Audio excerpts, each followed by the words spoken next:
فقد قال الله تبارك وتعالى في كتابه المجيد ومن أحسن قولا ممن دعا إلى الله اللهم صل على محمد وعلى آل محمد كما صليت على إبراهيم وعلى آل إبراهيم إنك حميد مجيد اللهم بارك على محمد وعلى آل محمد كما باركت على إبراهيم وعلى آل إبراهيم إنك حميد مجيد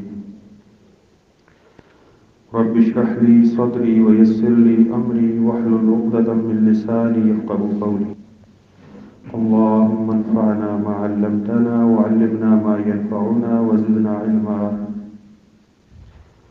واجب الاحترام سامعین کرام،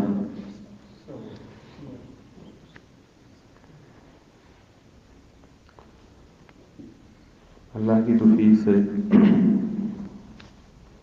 اللہ تعالیٰ کا خصوصی کرم ہے کہ ہم اللہ کے دین کی نسبت سے یہاں پر کچھ دیر کے لیے مل بیٹھے ہیں. یقین جانیے نفسا نفسی کا ایسا عالم ہے اور ہم میں سے ہر کوئی اتنا مصروف ہو چکا ہے کہ اللہ کے دین کے لیے وقت نکال کے کچھ دیر کے لیے مل بیٹھنا، یہ باتیں اب بڑی پرانی ہو چکی ہیں. جمعہ فرض نہ ہوتا، میں کبھی کبھی سوچتا ہوں تو ہمارے معاشرے میں یہ ہفتے کے بعد جو ہم کچھ واعظ و نصیحت سننے کے لیے مسجد میں آتے ہیں، یقین کریں یہ بھی شاید ختم ہو چکا ہوتا. حالانکہ اگر دیکھا جائے تو یہ ایک انتہائی ضروری کام ہے، اللہ کے دین کو سیکھنا اور لوگوں تک پہنچانا، لوگوں میں دعوت دین کا کام کرنا. لوگوں کو، وہ لوگ جو اللہ کے دین سے دور ہو چکے ہیں، ہفتوں گزر جاتے ہیں جن لوگوں کو اللہ کا نام لینا یاد نہیں ہوتا ہیں، جو لوگ مسجد میں آ کے کبھی انہوں نے ماتھا نہیں ٹیکا. ہمارے محلے میں، اس گاؤں میں، اس علاقے میں کتنے ایسے لوگ ہوں گے جنہوں نے عید کی نماز پڑھی ہوگی اور اس کے بعد ابھی تک وہ شاید انہوں نے نماز نہ پڑھی. ہم لوگ بڑے خوش ہیں اور یہ بڑا عظیم کام ہے. آپ اکثر علماء سے سنتے ہیں انبیاء میں سب سے بہترین، اعلیٰ، افضل، فضیلت والے نبی کون تھے؟ ہمارے نبی صلی اللہ علیہ وسلم. اور ساری امتوں میں سب سے فضیلت والی امت کون سی ہے؟ ہماری امت، یہ والی امت ہے، نبی کی امت. یہ فضیلتیں ہم سنتے ہیں، ہم لوگ فضائل سننے کے عادی ہو چکے ہیں. فضائل کے بعد کی جو باتیں ہیں وہ ہم اگنور کر جاتے ہیں. اس امت کی جو ہے کہ یہ ساری امتوں سے بہتر ہے، اس کے کچھ خصائل بھی ہیں. کیوں بہتر ہے؟ یہ ہے تو نبی، سب سے افضل نبی کی امت ہے تو افضل امت ہوئی. ان کے کچھ کام ہیں جو امتیاز ہے پہلی امتوں سے، ان کا فرق ہے. پہلی امتوں کے ہاں وہ کام، وہ ذمہ داری، ان کا وہ منصب نہیں تھا. ہمارا جو منصب ہے ہم وہ بھول چکے ہیں. اللہ تعالیٰ نے قرآن میں فرمایا نا، کنتم خیر امت، تم سب سے بہترین امت ہو. اس میں کوئی شک نہیں ہے. آگے بھی کچھ ہے، صرف یہ خبر دینا مقصود نہیں ہے کہ خوش ہو جاؤ تم سب سے بہترین امت ہو. جو جتنا اعلیٰ ہوتا ہے، اوپر کسی پوسٹ پر ہوتا ہے، اس کی ذمہ داری اتنی زیادہ ہوتی ہے. ایک تھانے کا عام سپاہی ہے اور ایک تھانے میں ایس ایچ او ہے، اس میں کوئی فرق ہے یا نہیں ہے ذمہ داری میں؟ پھول زیادہ لگے ہیں تو ذمہ داری بھی زیادہ ہے نا.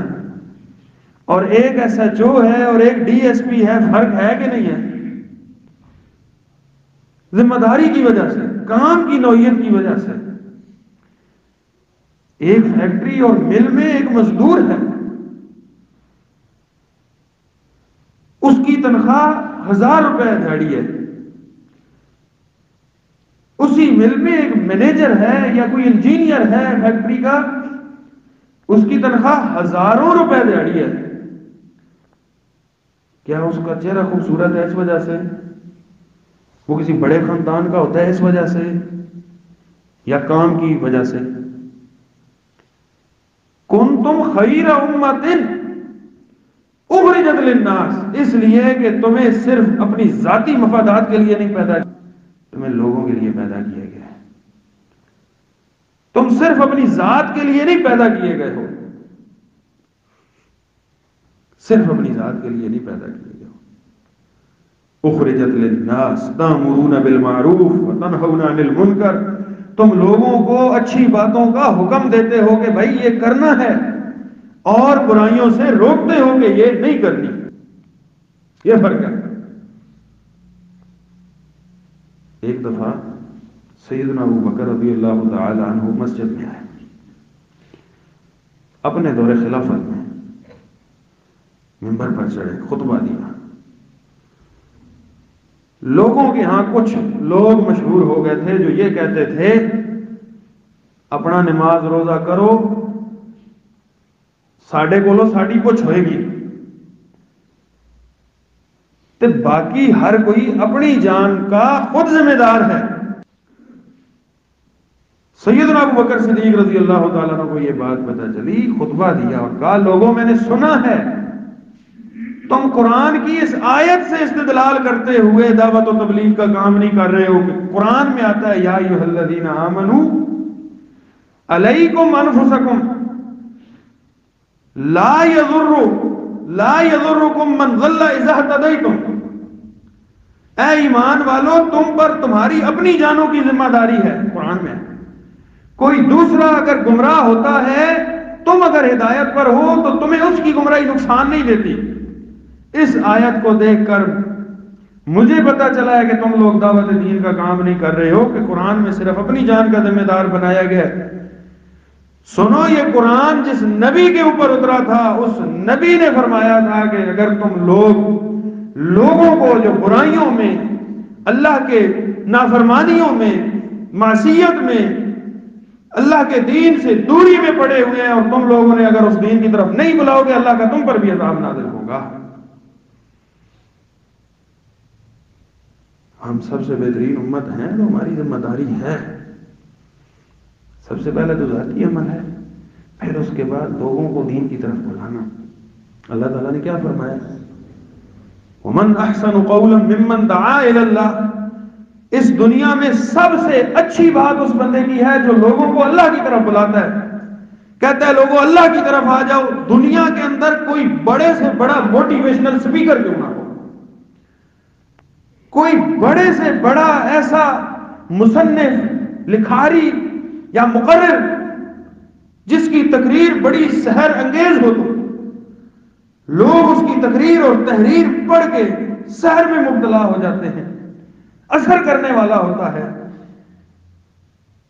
اگر وہ اللہ کی طرف نہیں بلاتا اس کی بات اچھی نہیں ہے۔ اس کے مقابلے میں ایک سادہ سا مولوی جو جمعے والے دن لوگوں کو اللہ کی طرف بلاتا ہے اس کی بات زیادہ اچھی ہے۔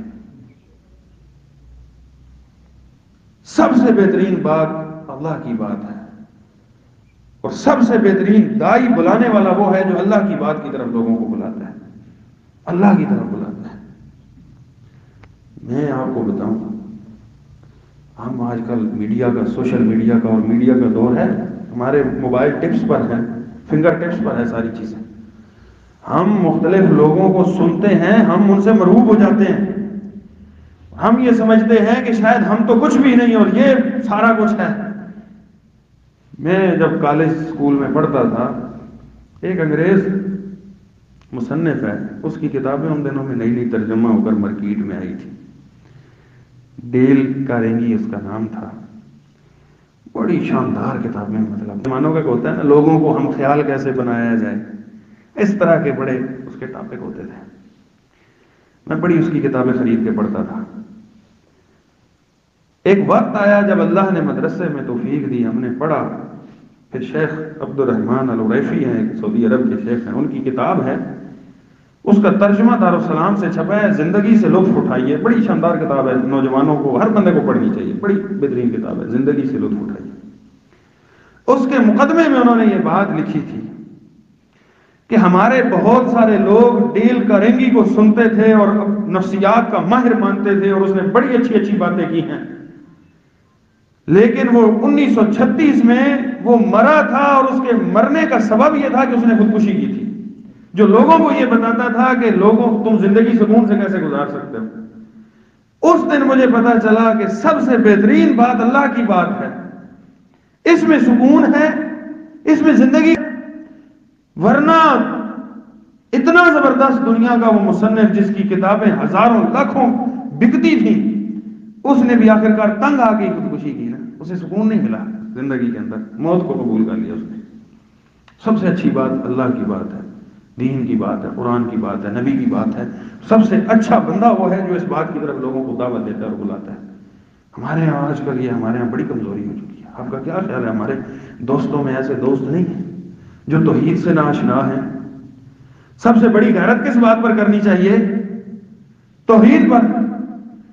سب سے زیادہ ضمیر کس بات پر آپ کو جھنجھوڑے؟ جہاں پہ اللہ کے بنائے ہوئے قانون کو پامال کیا جا رہا ہے۔ ایسی بات ہے کہ نہیں ہے؟ ایک دن صحابہ بیٹھے ہوئے تھے، سیدنا سعد رضی اللہ تعالیٰ عنہ نے کہا، لوگوں اگر میں گھر میں جاؤں اور میں گھر میں کسی غیر بندے کو اپنی عورت کے ساتھ دیکھ لوں تو میں یہ اور یہ کر دوں۔ بڑی غیرت والی باتیں کی۔ لوگ بڑے حیران ہوئے کہ یار آج سعد نے بڑی غیرت والی باتیں کی ہیں۔ اللہ کے نبی صلی اللہ علیہ وسلم اپنے حجرہ پاک سے باہر آئے اور آپ صلی اللہ علیہ وسلم نے فرمایا، میرے صحابہ میں نے تم کو سنا ہے، اتعجبون من غیرت سعد، کیا تم سعد کی غیرت کو پر تعجب کر رہے ہو کہ سعد نے بڑی غیرت والی باتیں کی ہیں؟ سنو، انا اغیر من سعد، سعد سے بڑا غیرت مند میں ہوں، سعد سے بڑا غیرت مند میں ہوں۔ واللہ اغیر منی، اور مجھ سے بڑی غیرت والا میرا اللہ ہے، وہ مجھ سے بھی زیادہ غیرت مند ہے، غیرت والا ہے۔ اور اللہ کو سب سے زیادہ غیرت اس بات پر آتی ہے جب اس کے بندے اس کے بنائے ہوئے قوانین کو پامال کر، جب اس کے بندے اس کے دین کے ضابطوں کو پامال کر رہے ہوتے ہیں۔ اس نے کہا کہ یہ کام حرام ہے، اور یہ بندہ پھر بھی اس حرام کو منہ لگا رہا ہوتا ہے، اللہ تعالیٰ کو غیرت آتی ہے، یہ بندہ اللہ کی غیرت کو چیلنج کر رہا ہوتا ہے۔ مجھے بتلائیے آج ہمارے علاقے میں اللہ کی غیرت کو نہیں پامال کیا جا رہا؟ ہمیں اس بات پر غیرت کیوں نہیں آتی؟ ہم اللہ کے دین پر کتنی غیرت کرتے ہیں، توحید پر کتنی غیرت کھاتے ہیں۔ سب سے زیادہ تو توحید پر غیرت ہونی چاہیے، سب سے زیادہ۔ ہمارے علاقے میں غیروں کو کوئی سجدے نہیں کرتا، جا کے غیر اللہ کی نظر و نیاز نہیں بانٹی جاتی، غیر اللہ سے اپنی مشکل کشائی حاجت روائی نہیں کی رکھی جاتی۔ یاد رکھیں، اگر آپ آج کا اخبار اٹھائیں اور ایک جگہ پہ یہ خبر لکھی ہوئی ہے کہ فلاں علاقے میں کسی کے ساتھ بدکاری ہو گئی، یا کوئی ڈاکہ پڑ گیا ہے، یا فلاں جگہ کسی بچے کو، کسی مظلوم کو قتل کر دیا گیا ہے، اسی خبر کے نیچے ایک خبر یہ بھی لکھی ہوئی ہے کہ آج ملک کے وزیر اعظم صاحب یا فلاں صاحب یا کسی بندے نے جا کے کسی دربار پر چادر چڑھائی ہے، ماتھا ٹیکا ہے، غیر اللہ کی نظر و نیاز دی ہے، توحید کی مخالف بات لکھی ہوئی ہے۔ آپ کا ضمیر اس بدکاری، اس قتل، اس مظلومیت پر تو جاگ اٹھا اور دل دھڑک اٹھا، لیکن اس خبر کو پڑھ کر جو شرک والی تھی، آپ کا ضمیر نہیں کانپا، جسم نہیں کانپا، سمجھیے آپ کی غیرت کی سمت صحیح جانب نہیں ہے۔ آپ دنیا کے اندر ایک جذباتی انسان ہیں کہ آپ کو اس طرح ایک فطرتی جذبات آ جاتے ہیں، لیکن صحیح دینی غیرت سے ہم ناشنا ہیں، پھر ہمیں توحید پر غیرت نہیں آتی۔ سب سے پہلا کام ہے ہی توحید، اللہ کے دین کا کلمہ بلند کرنا، اللہ کے نام کو سب ناموں سے بلند کرنا، یہی ہے نا۔ اللہ کے نبی صلی اللہ علیہ وسلم نے کیا فرمایا تھا؟ میری کیا خواہش ہے؟ میری یہ شدید خواہش ہے کہ میں اللہ کے رستے میں قتل کر دیا جاؤں، مارا جاؤں، میرا رب مجھے اپنی بارگاہ میں زندہ کر کے پوچھے محمد بتاؤ تمہاری کیا خواہش ہے، میں کہوں کہ یا اللہ مجھے دوبارہ دنیا میں بھیج، ثم احیا ثم اقتل، دوبارہ زندگی مجھے ملے، میں دوبارہ اللہ کے دین کے لیے، اللہ کے نام کی سربلندی کے لیے قتل کر دیا جاؤں، پھر رب مجھے زندہ کرے، پھر میں اللہ کے دین کی سربلندی کے لیے قتل کر دیا جاؤں، مارا جاؤں، اللہ کے دین کی سربلندی کے لیے۔ اللہ کے نبی صلی اللہ علیہ وسلم کو جب مکہ کے اندر اقتدار ملا، آپ نے پہلا کام کیا کیا تھا؟ کیا خیال ہے آپ کا؟ جرم تو اور ہی بڑے ہوتے تھے مکہ میں، پہلا کام آپ نے یہ کیا تھا کہ تلوار لے کے، کوئی چھڑی لے کے آپ بیت اللہ کے اندر داخل ہو گئے، اور جو 360 بت تھے ایک ایک بت کو اپنے ہاتھ سے ریزہ ریزہ کیا۔ یہ بھی نہیں کہا کہ ابو بکر جاؤ وہ بت توڑ دو، عمر جاؤ وہ بت توڑ دو، نہیں، شرک ہو رہا ہے، نبی کی موجودگی میں ہو رہا ہے، نبی کی غیرت گوارا نہیں کرتی، اللہ کے نبی سب سے آگے تھے، سب سے پہلے خود اپنے ہاتھوں سے اس کو ختم کیا۔ آج ہمارے علاقے میں، ہمارے سامنے، ہم اللہ کے دین کی توحید کی دعوت بھی نہیں لوگوں کو دے سکتے زبان سے۔ جو ایمان کے 3 درجے ہیں کہ ہو رہا ہے، ہاتھ سے روکو نہیں روک سکتے ہو، زبان سے روکو نہیں روک سکتے ہو، تو دل میں برا جنو۔ اگر ہم ایسی شرکیہ باتیں دیکھ سن کے ہمارا دل بھی نہیں کامتا، تو پھر سوچئے نا وہ ایمان کا آخری درجہ بھی، اس سے بھی کہیں ہم محروم تو نہیں ہیں۔ یہ بات بڑی سمجھنے کی ہے۔ سیدنا عمر رضی اللہ تعالیٰ عنہ کا واقعہ یقیناً آپ نے علیہ علم سے سنا ہوگا، اپنے علماء سے۔ خنجر لگے ہوئے ہیں، پیٹ چیرا ہوا ہے، آنتیں پیٹ سے باہر لٹکی ہوئی ہیں اور کٹی ہوئی ہیں۔ سیدنا عمر بڑی ہی دردناک حالت میں پڑے ہیں، آپ کو دوائی پلائی گئی، منہ سے پی پیٹ سے باہر نکل گئی، دودھ پلایا گیا، منہ سے اندر گیا، پیٹ سے باہر نکل گیا۔ پڑے ہیں وہاں پر لوگ، آ کے حالات مشاہدہ کر رہے ہیں، تیمارداری عیادت کر رہے ہیں۔ ایک نوجوان آیا، اس نوجوان نے آ کے سیدنا عمر رضی اللہ تعالیٰ عنہ کی تعریف میں بڑی باتیں کی۔ اس نے کہا عمر آپ پریشان نہ ہوں، آپ پریشان نہ ہوں، آپ نے تو بڑا کام کیا ہے، آپ سے تو اللہ نے بڑا کام لیا ہے، یقیناً اللہ تعالیٰ آپ کی آخرت میں آپ کے ساتھ معاملات اچھے فرمائے گا۔ چند باتیں تعریفی کلمات کہہ کر وہ نوجوان واپس پلٹا۔ سیدنا عمر رضی اللہ تعالیٰ کی نظر اس پر پڑی، آپ نے کہا اس نوجوان کو واپس بلاؤ۔ کس حالت میں وہ میں پہلے بتا چکا ہوں۔ آپ گئے، وہ اس نوجوان کو بلایا گیا، آپ نے اس کو اپنے قریب کیا، کہا بھتیجے تم نے بڑی اچھی باتیں کی ہیں، لیکن بیٹا میں نے دیکھا ہے کہ تمہاری شلوار ٹخنوں سے نیچے ہے۔ اللہ کے نبی صلی اللہ علیہ وسلم کا حکم یہ ہے، دین کا حکم یہ ہے کہ یہ شلوار ٹخنوں سے اوپر ہونی چاہیے۔ اس کے 2 فائدے ہیں، ایک تو تمہارا رب اس بات سے راضی ہوگا جب تم شلوار ٹخنوں سے اوپر رکھو گے، اور دوسرا تمہاری شلوار نیچے گھسے گی تو خراب ہونے سے ہوگی، اوپر رکھو گے خراب ہونے سے بچ جائے گی۔ اس حالت میں بھی ہمارے اسلاف، ہمارے اکابر، صحابہ کرام اللہ کے دین کی حدود پامال ہو رہی ہیں۔ مسئلہ ہمارے ہاں تو چھوٹا سا مسئلہ ہے، شلوار ٹخنوں سے نیچے رکھنا، سیدنا عمر کو یہ بھی برداشت نہیں تھا، اور یہ کبیرہ گناہ ہے، ویسے ذہن کے اندر رکھیں، چھوٹا نہیں ہے، کبیرہ گناہ ہے شلوار کو ٹخنوں سے نیچے رکھنا۔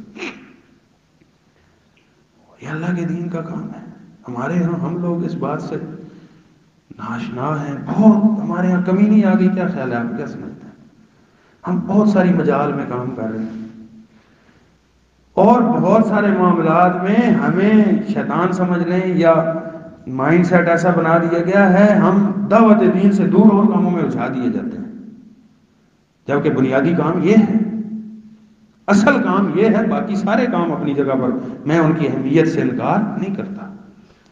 آخری حدیث میں آپ کو سناتا ہوں اور اپنی بات کو ختم کرتا ہوں۔ اگر آج ہم نے یہ کام نہ کیا نا تو یہ ہمیں بھی لے ڈوبے گا۔ صحیح بخاری کی ایک حدیث ہے، اللہ کے نبی صلی اللہ علیہ وسلم نے فرمایا وہ لوگ جو اللہ کے دین کی دعوت کا کام کرتے ہیں، دین کی حدود کو قائم کرتے ہیں، اور وہ لوگ جن کی موجودگی میں دین کی حدود پامال ہوتی ہیں، ان کی مثال کیسے ہے؟ فرمایا کچھ لوگ ہیں، بحری جہاز پر سفر کرنا ہے انہوں نے، ان کے درمیان قرعہ ہوا، قرعہ اندازی ہوئی، کچھ لوگوں کو چن لیا گیا کہ سفر کریں گے، چنے ہوئے لوگ ہیں آپ، یہ بات یاد رکھیں. آپ اس امت کے بیڑے پر سوار ہیں. آپ کو اللہ نے چنا ہے پوری امتوں میں سے. کہا وہ لوگ سوار ہو گئے بحری جہاز پر. تقسیم یہ ہوئی بحری جہاز میں نیچے منزل تہ خانہ ہوتا ہے اور اوپر منزل ہوتی ہے. اب تو بڑے بڑے جہاز ہو گئے ہیں، اس دور میں اس طرح منزلیں ہوتی تھی.